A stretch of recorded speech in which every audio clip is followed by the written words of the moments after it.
Hello everyone, আজকে চলে এসেছি আবার একটি সুস্বাদু রেসিপির সঙ্গে।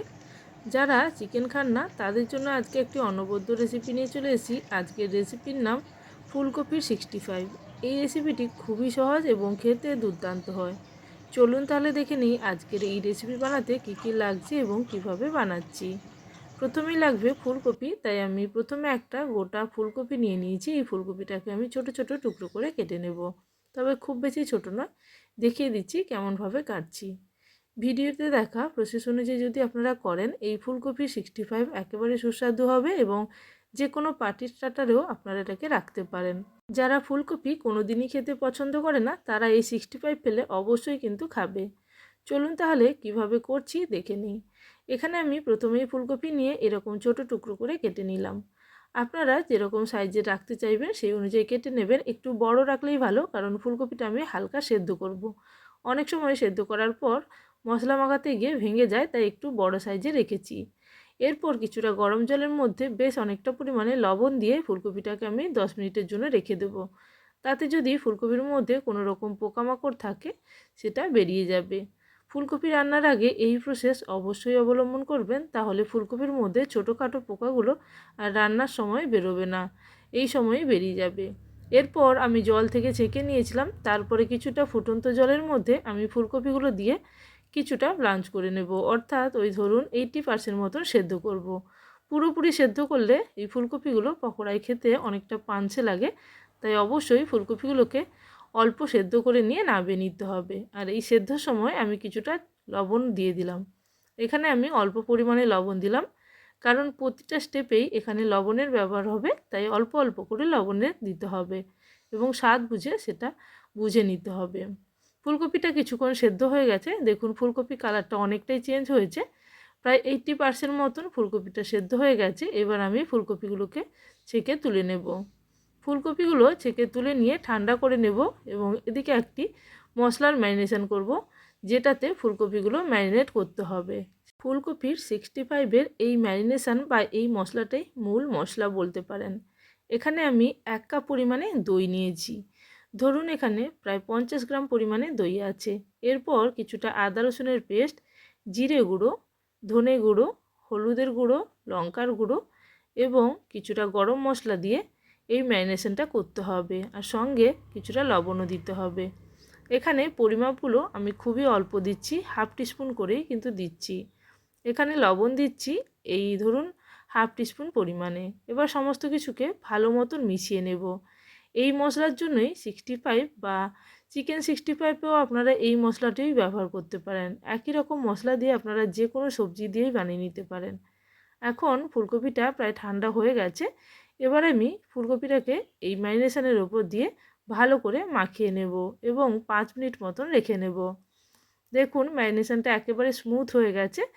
এই মশলার মধ্যে সমস্ত ফুলকপিগুলো আমি নিয়ে নিচ্ছি। এখানে জল থাকলে হবে না, জলগুলো আগে থেকেই ভালো মতন ঝরিয়ে নিতে হবে এবং ফুলকপিটাকে কিছুটা ঠান্ডা করে নিলেই ভালো হয়। এরপর আমি এরকম একটি স্পুনের সাহায্যে ভালো করে মাখিয়ে নিচ্ছি। হাত দিয়ে মাখাতে গেলে অনেক সময় ফুলকপি ভেঙে যেতে পারে, তাই অবশ্যই আলতোভাবে এইভাবে যদি একটি স্পুনের সাহায্যে মাখানো হয় তাহলে খুব ভালো মতন এটাকে মাখানো যাবে। এইভাবে আমি ফুলকপিটাকে মাখিয়ে নিয়ে 5 মিনিট থেকে 10 মিনিটের জন্য ম্যারিনেশনে রেখে দেব। ফুলকপিটাকে ম্যারিনেশনের জন্য রেখে দেবো 10 মিনিট।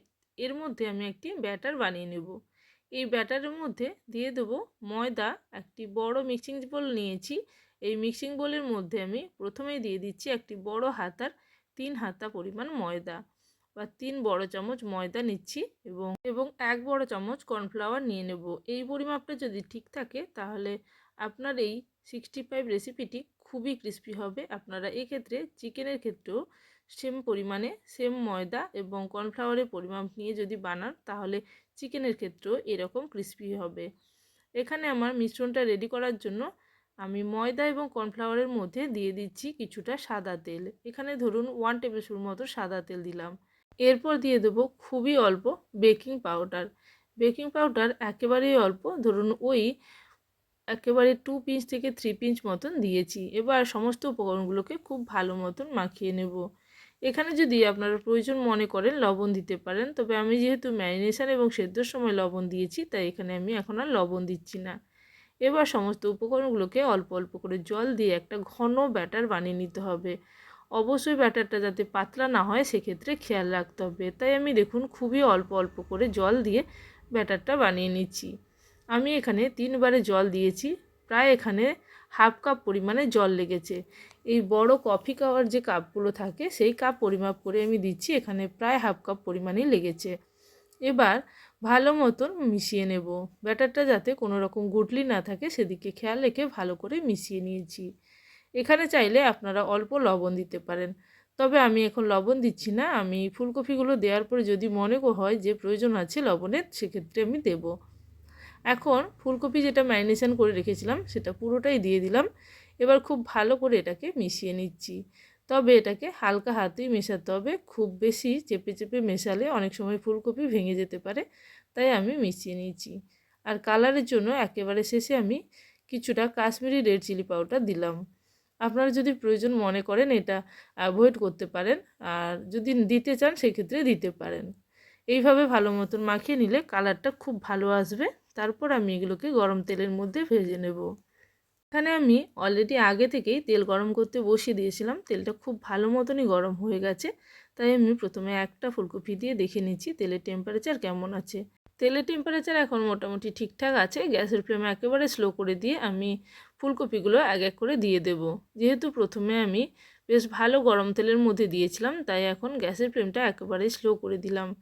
এরপর আমি এর মধ্যে দিয়ে দিচ্ছি বাকি ফুলকপিগুলো। আপনারা যদি প্রয়োজন মনে করেন গ্যাসটা এখানে অফ করে দিতে পারেন, কারণ তেলটা যেহেতু বেশি গরম হয়ে গেছে সেক্ষেত্রে অনেক সময় ম্যানেজ করতে প্রবলেম হয়।